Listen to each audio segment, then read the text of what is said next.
जय हिंद।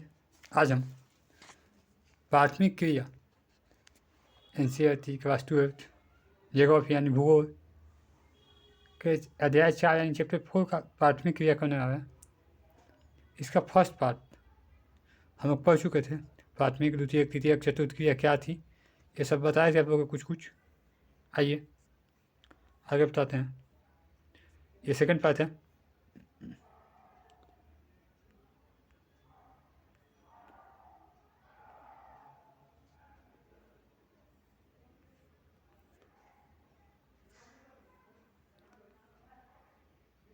हम लोग को वाणिज्य पशुधन पालन से देखना था। इसका पहले जो भी था हम देख चुके थे। आइए एक एक करके देखा जाए।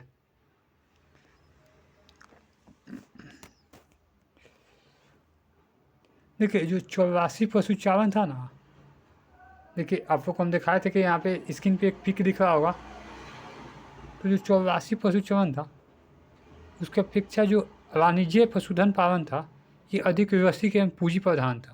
क्या था बाबू? अधिक व्यवस्थित था और पूंजी प्रधान था। पूंजी प्रधान मतलब पैसा है तो होगा। वाणिज्य पशुधन जो पालन पश्चिमी संस्कृति से प्रभावित है एवं फॉर्म भी अस्थायी होते हैं। देखिए बाबू, जो वाणिज्य पशुधन है ये पश्चिमी संस्कृति से प्रभावित है। कहाँ से प्रभावित है? पश्चिमी संस्कृति से। और इसका जो फॉर्म होते हैं अस्थायी होते हैं। उसके तरह नहीं क्या कहीं रख दिए कहीं ऐठी किए। यह फॉर्म विशाल क्षेत्र पर फैले होते हैं। एक बहुत बड़ा जगह चाहिए होता है एवं संपूर्ण क्षेत्रों की छोटी छोटी इकाइयों में विभाजित कर दिए जाते हैं। छोटी छोटी इकाई में क्या होता है? विभाजित कर दिया जाता है। जैसे खेल ऑफिस हो गया, उसका ब्रांच नहीं खो जाता है बाबू।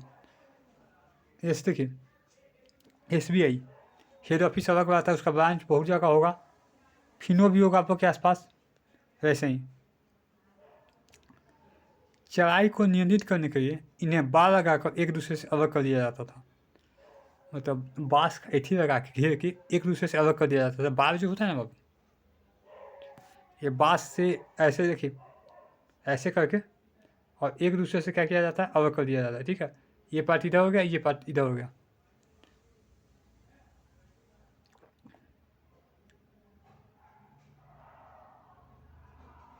और देखिए चराई के कारण एक छोटे क्षेत्र की घास भी समाप्त हो जाती है, तब पशुओं को दूसरे क्षेत्र में ले जाया जाता था। आप एक जगह जैसे गाय भैंस सब खिला रहे हैं, एक जगह चरा रहे हैं तो आगे घास खत्म हो गया तो दूसरा जगह भेजिएगा ना जी। और जो वाणिज्य पशुधन पालन है उसमें पशुओं की जो संख्या थी, चारागाह कितना वहन कर पाएगा उसी की क्षमता के हिसाब से रखी जाती थी। और ये एक विशेष गतिविधि है। ठीक है, इसमें एक ही प्रकार के पशु पाले जाते थे। भेड़, बकरी, गाय, बैल एवं घोड़े ये सब थे। ठीक है, इनसे प्राप्त जो मांस खाल ऊन को ऐसे किया जाता था। जो इनसे मांस खाल ऊन मिलते थे उसको इस समय न्यूजीलैंड, ऑस्ट्रेलिया, अर्जेंटीना इस सब में क्या किया जाता था? बेच दिया जाता था। ठीक है, आइए आगे देखिए। देखिए बाबू, यहाँ पे आपको एक मैप दिख रहा होगा। उत्तरी अमेरिका, दक्षिणी अमेरिका, दक्षिणी अमेरिका मतलब साउथ अमेरिका, अफ्रीका। हम लोग एशिया में आते हैं, यूरोप, यहाँ पर ऑस्ट्रेलिया दिख रहा होगा, दिख रहा है। आइए टॉपिक पे आते हैं। ये जब लास्ट क्लास होगा ना, तो जब क्लास एंड होगा तो उसको मैप के अच्छे से आपको समझा दिया जाएगा। ठीक है, अभी पढ़ने पे ध्यान देते हैं।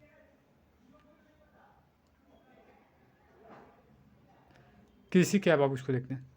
विश्व में पाई जाने विभिन्न भौतिक, सामाजिक एवं आर्थिक दशाएं कृषि कार्य को प्रभावित कर दी है। जो भी भौतिक, सामाजिक और आर्थिक दशाएं हैं किस कार्य को प्रभावित करती है? तो कृषि कार्य को। ठीक है,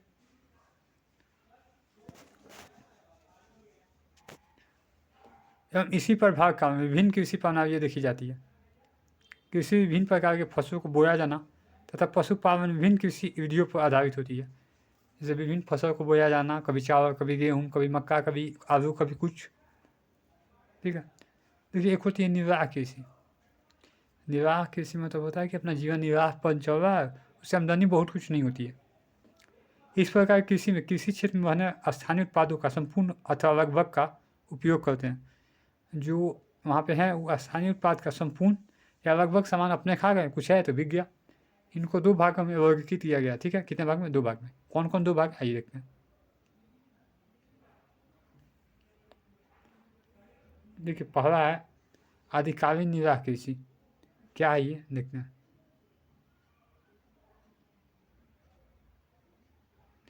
आदिकालीन निर्वाह कृषि अथवा असंचालित कृषि कार्य उस संबंधित क्षेत्रों में किया जाता है जहाँ आदिम जाति के वैज्ञानिक ढंग से शादी जीवा बन कर विश्व बाजार में निर्यात कर दिया जाता था। जहाँ आदिम जाति के, आइए देखते हैं, लोग ये कृषि करते हैं। किसका बाबू? आदिम जाति के जो लोग होते हैं वो क्या करते हैं? ये कृषि करते हैं। 1 मिनट रुकिएगा, क्लियर दिख रहा? आइए, आदिम जाति के लोग कृषि करते हैं। ये क्षेत्र क्या होता है? दक्षिण अफ्रीका, दक्षिण मध्य अमेरिका। देखिए अफ्रीका एक हो गया, दक्षिण मध्य अमेरिका हो गया का उष्णकटिबंधीय भाग एवं दक्षिण पूर्वी एशिया। जो दक्षिण पूर्वी एशिया होता है वो, इस क्षेत्रों की जो वनस्पति को जला दिया जाता है एवं जरूरी राख की परत उर्वरक का कार्य करती है। देखो लोग, आप लोग अगर खेत देखे होंगे तो खेत में राख जो है ना, एक खाद्य पदार्थ का काम कर देता है, ठीक है। मतलब फसल को अच्छा होने में, जो भूमि है उसको और फर्टिलाइज करने में काम हो जाता है। इस प्रकार स्थानांतरित कृषि कर्तन एवं दहन कृषि भी कराती है। इस प्रकार जो होता है उसको क्या कहते हैं? स्थानांतरणशील कृषि कर्तन या दहन कृषि भी कराती है। इनमें बोए गए खेत बहुत छोटे छोटे होते हैं। देखते होंगे कि आपका जो भी खेत है छोटा छोटा होता होगा। यहाँ पे आपका, फिर यहाँ पे अलग है, एक जगह नहीं होता होगा बहुत ज़्यादा। और जो खेती भी है, पुराने औजार जैसे लकड़ी, कुदाल एवं फावड़े द्वारा की जाती थी। कुछ समय पश्चात, मतलब 3 से 5 साल बाद, जब मिट्टी को उपजाऊपन समाप्त हो गया, जैसे एक मिट्टी का उपजाऊपन होता है कि हाँ अब नहीं मिट्टी उपजेगा, बंजर जमीन हो गया, तब कृषक नए क्षेत्र में वन जलाकर कृषि के लिए भूमि तैयार करता है। तब जो कृषक थे, मतलब जो फार्मर थे, वो नए क्षेत्र में वन जलाकर वहाँ पर राख खेती करके इसको भूमि को तैयार करते थे। कुछ समय पश्चात कृषक वापस पहले किसी क्षेत्र पर कृषि करने आ जाते थे। जैसे एक बार छोड़ दीजिएगा ना तो कुछ टाइम में ठीक हो जाता था, तो फिर उस पर आ गए, तब तक ये ठीक हो जाएगा। इस कृषि कार्य में सबसे बड़ी समस्या यह है कि इस क्षेत्र में भूमि की उर्वरता कम होती जाती है, जिससे झूम का चक छोटा हो जाता है। देखिए बाबू, आपका जब भूमि का उर्वरता, मतलब फसल देने का जो क्षमता है कम होगा, तो झूम का जो चक होता है छोटा हो जाता है। उष्णकटिबंधीय क्षेत्र में इसे अलग अलग नामों से जाना जाता है। और जो उष्णकटिबंधीय क्षेत्र, इसमें इसको कैसे जाना जाता है? अलग अलग नामों से जाना जाता है, ठीक है। जैसे भारत के उत्तरी पूर्वी राज्यों में से झुमिंग, हाईलाइट कर देते हैं, देखा होगा झुमिंग। मध्य अमेरिका मेक्सिको में मिल्पा, एवं मलेशिया इंडोनेशिया में रदांग कहा जाता था, देखा होगा। आप ऐसे अन्य क्षेत्र का पता होगा जहाँ इस प्रकार कृषि की जाती है। अब आप लोग अपने से पता करके बताइए इस प्रकार कृषि कहाँ कहाँ की जाती है। देखिए, एक होता है गहन निर्माण कृषि, और इस प्रकार की कृषि अभी जो हम लोग पढ़ रहे थे, गहन मतलब ये अपने खाने पीने इसमें बहुत कुछ नहीं बचता था। लेकिन जो गहन निर्वाह कृषि, इसको देख लेते हैं। ये इस प्रकार की जो कृषि है ना, मानसून एशिया के घने बसे देशों में की जाती थी। कहाँ पे? मानसून एशिया के जो घने बसे देश है उसमें। और गहन निर्माण कृषि 2 प्रकार के हैं, एक चावल प्रधान, एक है चावल रहित। देखिए बाबू, जो चावल प्रमुख, एक सेकेंड, अरे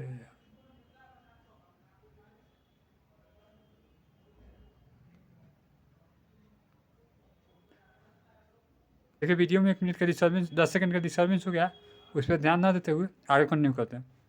एक होता है बाबू चावल प्रधान गहन निर्वाह कृषि, क्या होता है इसको देखते हैं। देखिए यहाँ पे देखा, एक होता है चावल रहित। चावल रहित क्या है इसको भी देखते हैं, ठीक है, दोनों को समझते हैं। देखिए चावल प्रधान मतलब यहाँ पे चावल प्रमुख फसल होता है, वो क्या हो गया, चावल प्रधान का निवासी। और जहाँ चावल प्रमुख फसल नहीं है, ठीक है, जैसे उसमें चीनी, मसूरिया, उत्तरी कोरिया, उत्तरी जापान में चावल प्रमुख फसल नहीं आता, तो वहाँ पे चावल रहित गहन निर्माण कृषि हो गया। समझ में आइए आगे देखते हैं।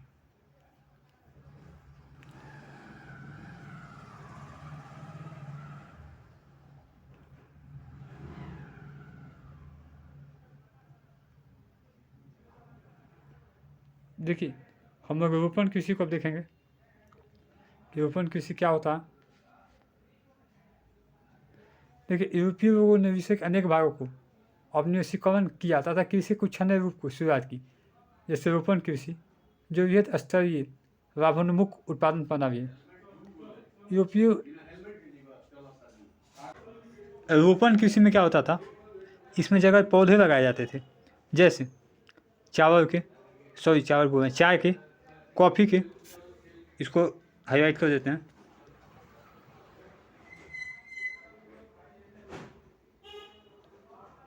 देखा होगा, चाय, कॉफ़ी, कोको, रबर, कपास, गन्ना, केले एवं अनानास। केला मतलब बनाना।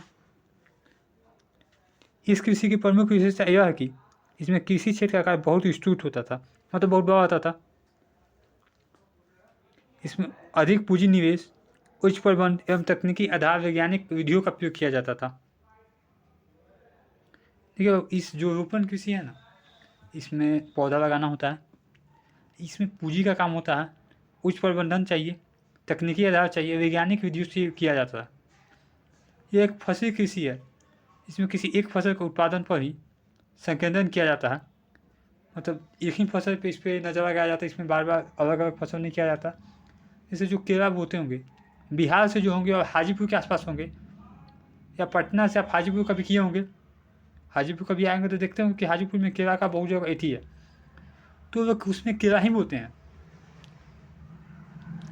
तो ये एक फसल उत्पादन पर है, ठीक है। यहाँ पे क्या होता है, श्रमिक जो है सस्ते मिल जाते हैं एवं यातायात विकसित होता है। श्रमिक सस्ते मिल गए, यातायात विकसित हो गया। कहने का सेंस, आप कुछ कीजिएगा तो आप एक रास्ता बनाइएगा ना, कैसे आएगा कैसे जाएगा।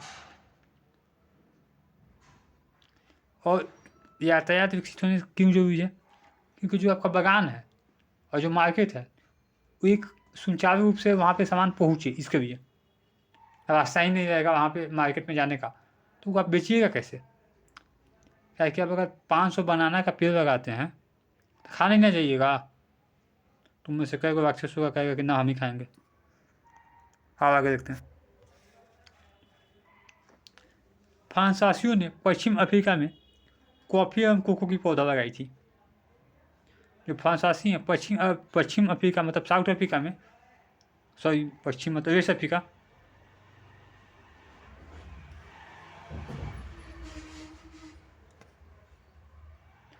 इसमें क्या किया था, कॉफ़ी एवं कोकोआ का पौधा लगाई थी। ब्रिटेन वासियों ने भारत एवं श्रीलंका में चाय का बाग, भारत और श्रीलंका में चाय का बाग, मलेशिया में रबर का बाग एवं पश्चिमी द्वीप समूह में गन्ना एवं केले का बाग विकसित किया। जो ब्रिटेन थे क्या किए थे बाबू, देखिए क्या किए थे, फिर से रिपीट करते हैं। भारत और श्रीलंका में चाय, मलेशिया में रबर और पश्चिमी द्वीप में गन्ना एवं केला बनाना का बाग विकसित किए। स्पेन एवं अमेरिकावासियों ने फिलीपाइंस में नारियल एवं गन्ने के बागान लगाए। जो स्पेन और अमेरिकावासी थे वो फिलीपाइंस में नारियल एवं गन्ने का बाग लगाए। इंडोनेशिया में एक समय गन्ने की कृषि में, आइए आगे देखते हैं। इंडोनेशिया में एक समय गन्ने के जो कृषि था, डचों का एक अधिकार था। डचों का क्या था, देखिए आपको या तो डच दे दे या तो हॉलैंड वासी दे, दोनों बात एक ही होता।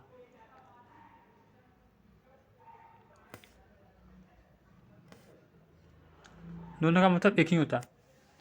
बाजी अभी भी कुछ काफ़ी जो बाजी अभी भी कॉफ़ी के बागान जिन्हें फेजेंडा कहा जाता है, यूरोपवासियों के नियंत्रण में है। बाजी में अभी भी जो एक कॉफ़ी का बागान है फेजेंडा, वो यूरोपवासियों के क्या है, नियंत्रण में, ठीक है।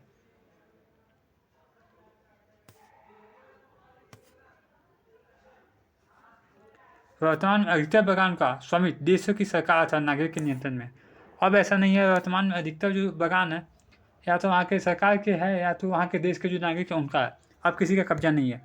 जैसे ब्रिटेन हम लोग के पास कब्जा किया था वैसा कुछ नहीं है। आइए आगे देखते हैं।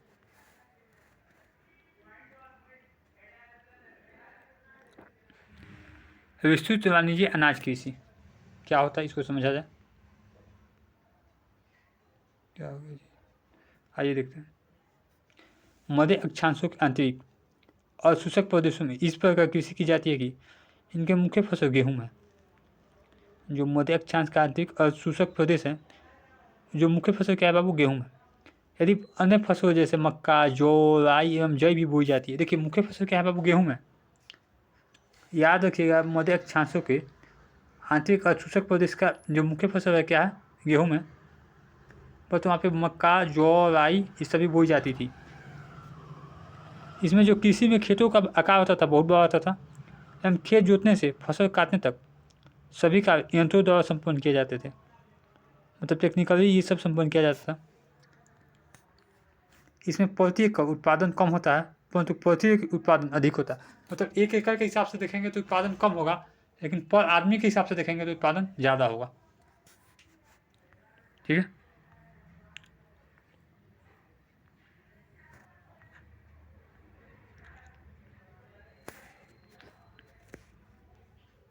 आइए आगे देखते हैं। कहाँ थे हम लोग, चलिए। और उस प्रकार कृषि कहाँ होता था बाबू, यूरेशिया के स्टेपीज, उत्तरी अमेरिका के फिर 1 मिनट हुई। देखिए उस प्रकार का जो कृषि था ये सब एरिया में होता था। ठीक है, ऑस्ट्रेलिया के डाउन्स में, न्यूजीलैंड के कैंटरबरी में के मैदान में। जो मैप है ना बाबू, एक ही बार में दिखा देंगे, मैप के लिए आप लोग परेशान मत होइए। बीच बीच में मैप दिखाते हैं ना, टॉपिक से आप लोग भटक जाते हैं। मिश्रित कृषि क्या है इसको देख लेते हैं।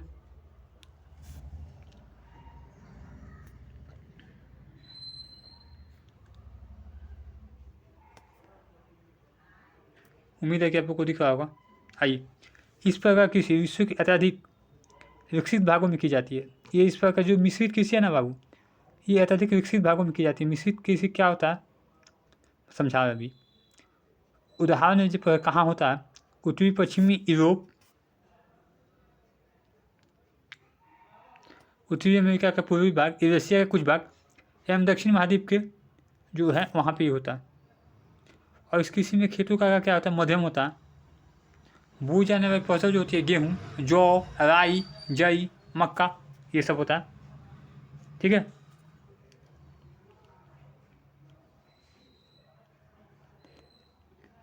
देखिए मिश्रित कृषि हो गया ना कि एक ही फसल में हम 2 फसल बो दिए। ठीक है, तो मिक्स करके बोए ना। जैसे अभी बिहार में आप लोग देखते होंगे कि जब आलू का एथी होता है तो उसमें मक्का बो दिया जाता है। इसी को कहते हैं मिश्रित कृषि। आइए देखते हैं। फसल उत्पादन एवं पशुपालन दोनों का इनमें समान महत्व दिया जाता है। मतलब फसल उत्पादन भी और पशुपालन के लिए जो चारा है वो भी तैयार हो जाए। फसल के साथ पशु जैसे मवेशी, भेड़, सुअर एवं कुकर आय के मुख्य स्रोत हैं। देखिए जो आपको कुत्ता कहते हैं, यहाँ पे कुकुर दिया हुआ है, हम कह रहे हैं तब तो गुस्सा आएंगे, लेकिन हमारी राइट कर देते हैं, है ना जी कुकुर। सशर्तन अंतः फसली कृषि मृदा की उर्वरता को बनाए रखने में महत्वपूर्ण भूमिका निभाते हैं। आइए आगे देखते हैं थोड़ा सा इसमें। देखिए यहाँ पे दिख रहा होगा, विकसित कृषि यंत्र, इमारतें, रासायनिक एवं वनस्पति खाद के गहन उपयोग आदि अधिक पूंजी व्यय के साथ ही कृषकों की कुशलता एवं एकता मिश्रित कृषि की मुख्य विशेषता है। ठीक है बाबू, इसमें जो मिश्रित कृषि में क्या किया जाता था, रासायनिक एवं वनस्पति खाद का गहन उपयोग, मतलब इसका अच्छा आपको जानकारी होना चाहिए। अधिक पूंजी व्यय, इसमें आप खाद खरीदिए सब कीजिए, पैसा भी लगेगा, अधिक पूंजी व्यय। कृषकों की कुशलता, मतलब एक कुशल कृषि है, ये नहीं हुआ कुछ जॉब वूब नहीं हुआ, चलो जी खेती करते हैं, तो आप अच्छा फसल नहीं कर पाइएगा। आप लोग अपने घर के आसपास देखते होंगे जो अच्छे बहुत पुराने हैं उनको सब नॉलेज होगा, जो 60 साल 65 साल की एज हो गए हैं खेती करते हुए, कब क्या करना है, कब खाद देना है, कब पानी देना है, उनको एक आइडिया होगा। ठीक है, इसी को मिश्रित कृषि कहते हैं। एक देवी कृषि होता है, ये क्या होता है, इसको बाबू हम लोग नेक्स्ट पार्ट में कर देंगे, वीडियो लंबा हो जाएगा। ठीक है, और इसके साथ ही एक बात आप लोग को और बताएं, हम अलग से एक वीडियो बना दिए हैं, लेकिन यहाँ पे भी कुछ चर्चा कर देते हैं। आप लोग का डेट आ गया, क्या चीज़ का, तो जो BSc आप लोग का एग्ज़ाम लेने वाला है 2025 में, वो डेट दे दिया है। ठीक है, कब से रहेगा, तो 1 फरवरी से लेके 15 फरवरी तक इंटर वाले का होगा, 17 से 25 मैट्रिक वाले का है।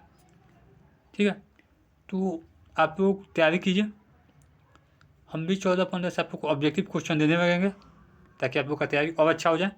अभी तो ऑब्जेक्टिव हम नहीं दे पा रहे हैं थोड़ा सा टाइम को लेकर, लेकिन 14 या 15 दिसंबर से आप लोग को क्वेश्चन आ जाएगा। आज 8 दिसंबर है, 7 दिसंबर को बिहार बोर्ड के जो अध्यक्ष हैं आनंद किशोर, ये पेज को मिस करके ये सब बातें बताए थे। ठीक है, एक अलग से वीडियो बनाए थे, उसको देख लीजिएगा, कब कौन सा एग्जाम है ये सब बता दिए हैं। आज के इतना ही, धन्यवाद।